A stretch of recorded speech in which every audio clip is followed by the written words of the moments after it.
Hello everyone, welcome back to another video. Today I'm going to be doing a chill draw with me session, so grab your sketchbook and let's sit down and create some art. In today's video, I'm going to be discussing my art process, so my steps on creating my pieces, and the topic of art style. So what it means to have an art style, whether I have an art style or not, and just my general opinion regarding the topic. Let's begin with my art process. The first step is to choose what you want to draw. So you're going to have to ask yourself, do I want to draw desserts, people, animals, nature, anything, whatever you want to draw. Once you've decided on whatever you're drawing, you can go to any sort of search engine, whether that be Google, so you can then go on Google Images, or Pinterest, and from there you will get your reference photo. So if you don't know what a reference photo is, it is a photo that you will use and reference, basically. So you can kind of use it as your source of material to help and guide you in drawing your piece. Then once you've picked out your reference photo, you will start to look at it, get inspo from it, and draw whatever you're drawing. So in my case, so what I did here with these desserts was I went on Pinterest and I searched something along the lines of desserts. You will definitely want to have the keyword of whatever you're drawing in your search. I'd recommend using a pencil for sketching, unless you want to challenge yourself by using pens. But normally in my process of drawing, I will use pencils. Also, in the sketching process, don't be afraid to make mistakes. Do not hesitate or try to make it perfect. Sketching is all about just getting the main idea down. You can be loose with it. In fact, I feel like that would actually make your drawings look more lively. Moving on to the outlining. So I basically put my drawing process in 3 main steps. If we're not talking about picking out the reference photo and deciding on what to draw, those 2 things are part of the process, but the 3 main steps are sketching, outlining, and coloring. Outlining is pretty straightforward since all you're doing is just going over your sketch with pen, and it's basically going to be the final outline of what you have drawn. And after this, what I do is I do erase the sketch behind, usually with an eraser, obviously. You could, if you wanted to, leave the sketch behind if you wanted more of a messy-ish look or a bit more of a detailed-ish look, I guess. But yeah, otherwise, make sure that your outline is so finalized that when you erase the sketch, it doesn't matter and it's actually looking pretty good.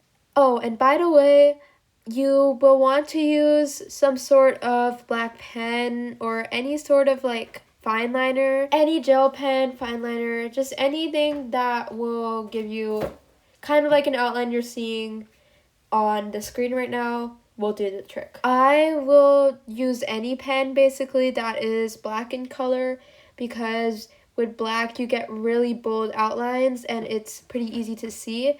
But you could use brown if you wanted. You could basically use any color fine liner depending on what you're drawing. But I guess the go-to thing is to use black for your fine lining or your outlining. Now I would like to talk a little bit about art style. So what is an art style? An art style, in my words, is basically the way that somebody draws. And when somebody says they have an art style, it is their special, recognizable style of drawing. It's kind of like handwriting, so take that as an example. Everybody writes slightly differently, right? And just like that, everybody draws in their own way, slightly differently.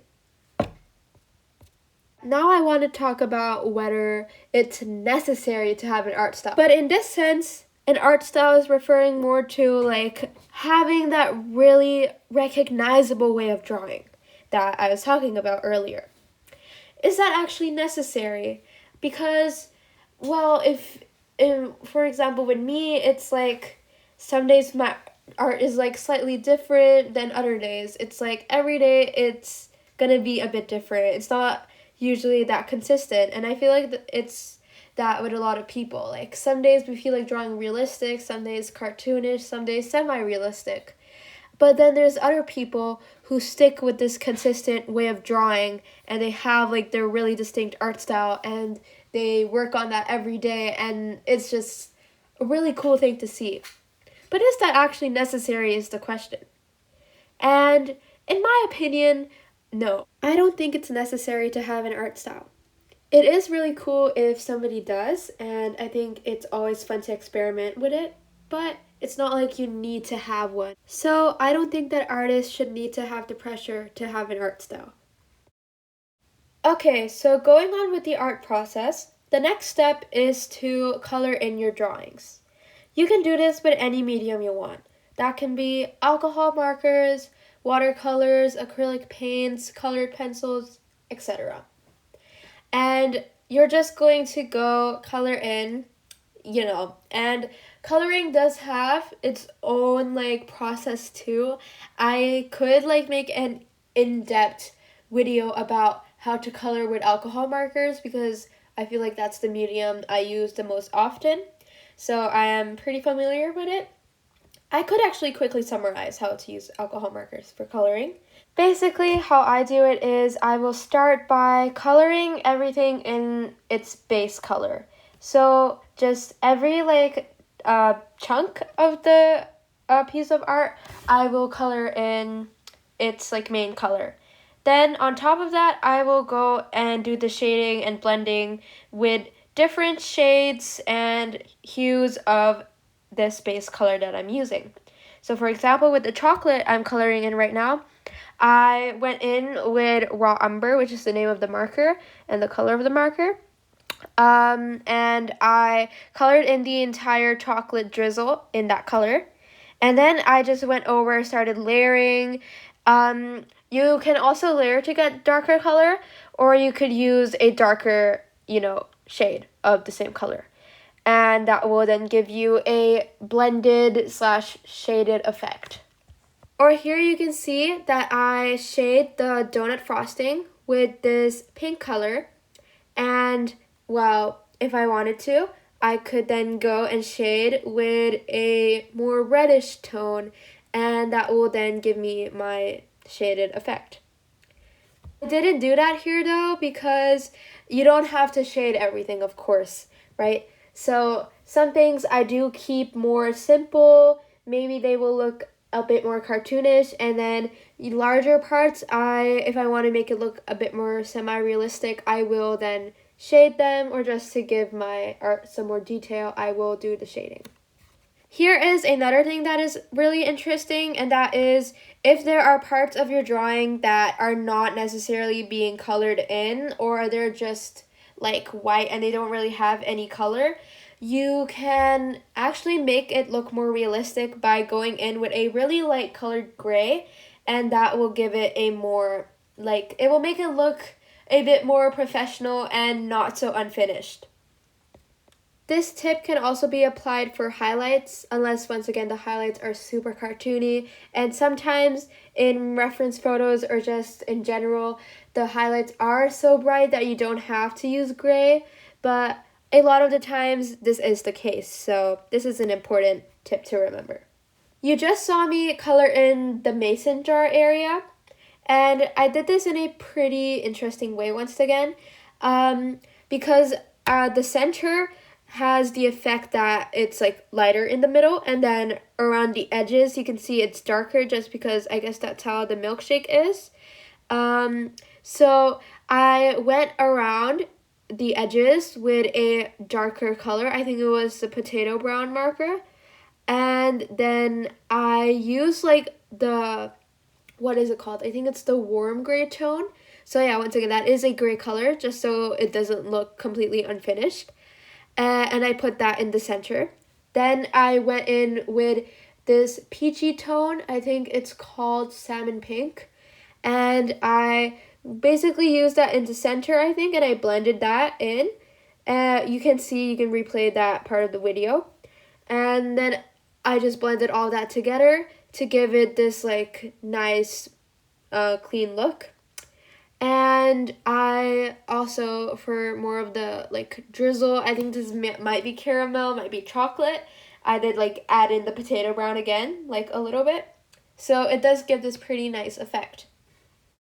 If you are a beginner or would just like to keep things more simple, you could just blend a darker tone with a lighter tone. And you don't have to do the entire thing with the grays and blending in a whole bunch of different colors. Here's me going in with one of the grays once again. Okay, I'm gonna put on some music and you guys can just relax and draw and see me color this in. And I'll come back if I have anything important to say.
Then I added in some background color to my favorite like little sketches on this page, and this is actually something that can be really helpful if you want to make some of your drawings stand out more than others on your sketchbook spread or page, or if you just want to add more interest onto it.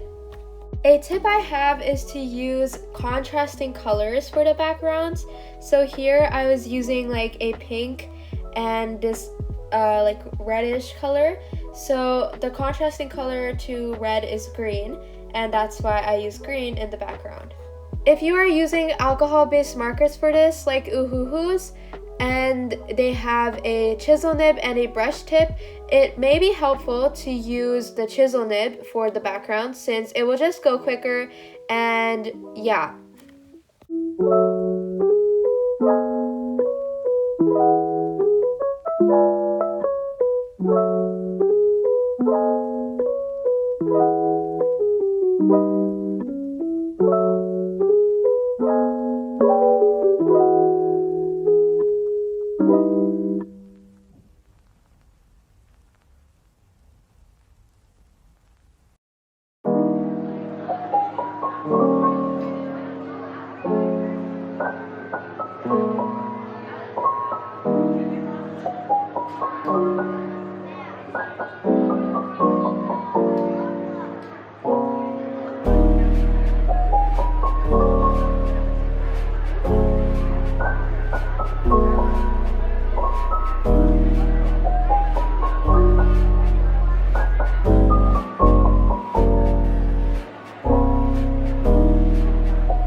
That's it for today's video. I hope you guys enjoyed it and liked the artwork I made in it.